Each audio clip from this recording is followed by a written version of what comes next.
Most people have no idea. They're not after money. They have all the money they need. They're after power. That's their aphrodisiac. The overlords of the New World Order are now aggressively pushing for a worldwide one-child policy. The Chinese one-child policy was phased in gradually. In the 60s, when it began, you only had to pay a tax penalty. Only later did they imprison you if you had more than one child. Now the exact same proposals to penalize couples who have more than one child are being made in the United States, England, and Europe. In the push to reduce global warming, children, according to some, are the new culprits.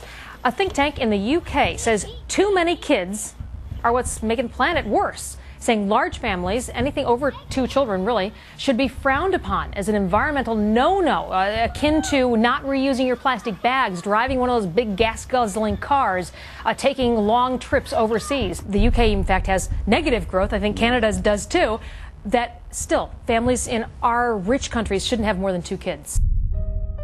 In 1998, Ted Turner pledged to give more than $1 billion to the United Nations to be spent in the implementation of population reduction policies planet-wide.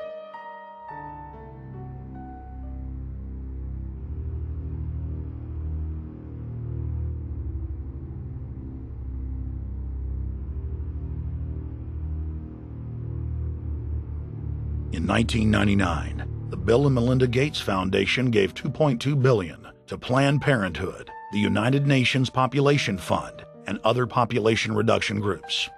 By 2007, the Gates had given more than $30 billion, almost exclusively to population control groups. The controlled corporate press cynically reported that the Gates were giving the money to help third world children.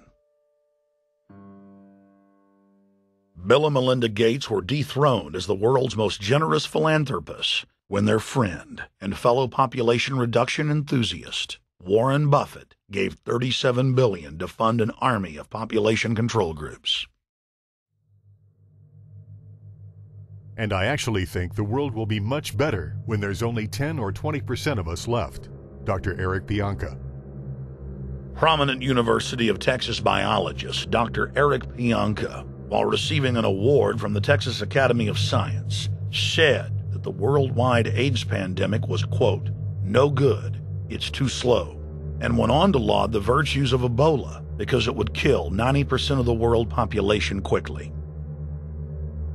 When his statements erupted into a national controversy, his graduate students defended him, stating that Pianka was too conservative and that all humans should be killed. But most frightening was the fact that in a crowd of over 1,000 prominent scientists, local newspapers reported that 95% of those in attendance gave Pianka sustained standing ovations every time he extolled the virtues of mass-culling microbes and man's destruction.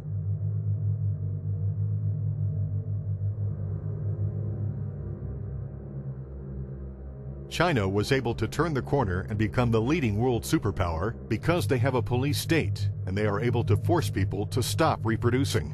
Dr. Eric R. Pianka. The eugenics movement has now shaken off much of its Nazi baggage and is using people's legitimate concern about the environment as a cloak to conceal their real agenda. Everyone wants to breathe clean air and have good water. But the controllers of the environmental movement have done nothing but co-opt people's concerns and parlay it into support for global policies that further destabilize the third world and create untold misery. Phony environmental and conservation groups are now the biggest private landowners in the world. They lobby government to take property away from local populations, only to develop it themselves later. When the U.S. military dumps millions of gallons of nerve gas on the east coast of the U.S., they don't say a word. Thousands of companies are creating transgenetic cross-species hybrids, splicing plants, animals, and insects, and releasing the new organisms into the global biosphere, vandalizing the very genetic code of the planet. And large environmental organizations do nothing. the corporate elite of the planet intensified their push for a global taxation system with a year-long build-up to the Live Earth hysteria held on July 7th, 2007 on 7 continents. World leaders announced that saving the Earth was the new organizing principle for humanity and hailed it as the planet's new religion. They claimed that CO2, which plants breathe, was killing the Earth, and that we must reduce the number of children we have to curtail our carbon footprint. Countries across the world marked the day by passing new carbon tax schemes and raising taxes on gasoline, natural gas, and electricity. It is a scientific fact that the sun is the main driver of planetary climate, and the measurements are clear. The sun is becoming hotter, brighter. It has been slowly increasing thermal output in the last 100 years, causing warming not just on Earth, but throughout the solar system. But the scientific facts and even the order of the planets didn't matter to one of the chief organizers of Live Earth, David Mayer de Rothschild, heir to the British arm of the Rothschild fortune, when we spoke to him. When I called Rothschild on the order of the planets, he just laughed, thinking the audience wouldn't get it. He continued to count on the population's ignorance and claimed that the global warming lobby has nothing to do with carbon taxes. I guess he hadn't spoken with his good personal friend, Al Gore. Global warming, the time for debate is over. I think what you have to realize is that being environmentally sensitive and making money aren't mutually exclusive. There's a lot of money to be made in addressing this issue. But you guys are gobbling up all the world's concern to just simply line your pockets and make kids read your book in schools and do all this. It's a business, just like you said, Rothschild. It's not. Do you think I make any money out of this? It's the same thing. It's the same thing your your money-changing ancestors did. They're in Germany, Red Shield, and I'm calling you out, Red Shield. We know it's a scam. A pollution-based tax system, principally CO2. We're causing it mainly, vast majority of it. The consequences are bad and will be catastrophic unless we act. The polar ice caps of Mars are receding at several miles a year, much faster than ours, and that the moons of Saturn and Jupiter are melting. In fact, several of their moons were ice and are now liquid seas. Now, how are SUVs causing that, David Rothschild? That's because those planets are closer to the sun, my friend. No, Jupiter and Saturn are not closer to the sun. Neither is Mars. Yes, sir. I think you'll find, right, that the very simple matter, and what I wanted to say, and this is my final point, forget your taxation theory, because actually it's not taxation. Put a price on the carbon. A tax is the best way. Cap and trade can also do it. If there were a carbon-based tax, would there be a need for an economy-wide cap and trade system? They are not either or. We can do both. I am in favor of both.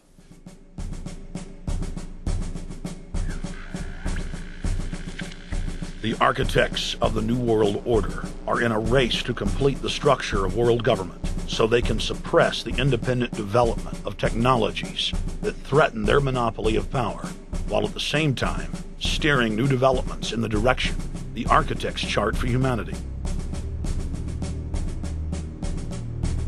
The technocrats call their governing system the final revolution because in the past, empires were enforced militarily. Now enforcement is primarily psychological and economic, and society itself is a construct of the elite who operate outside the controlled paradigm and control the civilization within, just as a child maintains the environment of a fish tank.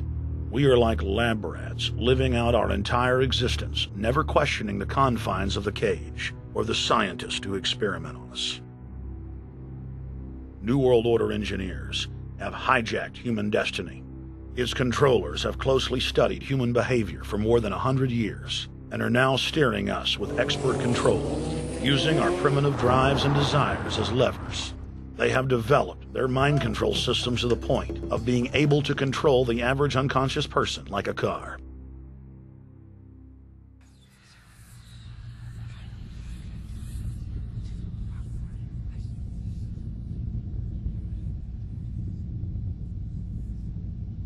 Eugenics dominated the 20th century. Its ruthless spirit has now metastasized into the fields of genetics, nanotech, and robotics. But that's not surprising. From their inception, all three disciplines have been dominated by eugenicists. The billionaire founder of Sun Microsystems, Bill Joy, courageously went public in 2000 to warn of a cancerous consensus among the technocratic elite that at best humanity would be completely enslaved by the year 2030, and at worst, mass extermination of everyone but the elite would take place. A who's who of the techno-elite are members of what is known as the transhumanist or post-humanist movement.